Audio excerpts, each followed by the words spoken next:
The superhuman strength of a mother. Mrs. Luchelle Pratt, a 101-pound housewife living in Philadelphia, had an errand to run one cold December morning that necessitated leaving her 5-year-old son with some older children who were playing in the snow in her front yard. When she returned several minutes later and started across the street, she began to scream and broke into a desperate run. A little boy was playing in the snow in the driveway of a house nearby. A truck, which had been parked in the drive, was beginning to roll backwards, and tandem wheels heading straight for the child. The speed with which she raced across the street was incredible. She reached the tailgate of the truck just as the rear wheels were within a foot of the boy's body. She was not close enough to grab the child in time. There was only one thing to do: stop the truck from rolling backward.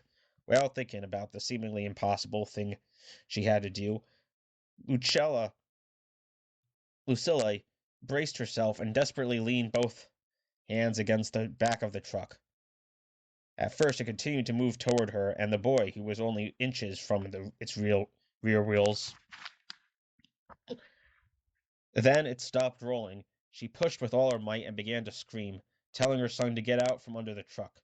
The child started out, crawling on all fours, and slipped on the icy walk, his little body now against the tandem wheels. With her arms thrusting against the truck, Lucille peered beneath it and gave it another tremendous shove. The truck moved several feet forward. The child crawled out, and at that moment the truck driver came out of the house where he had been making a delivery, leapt into the truck, and set the brake.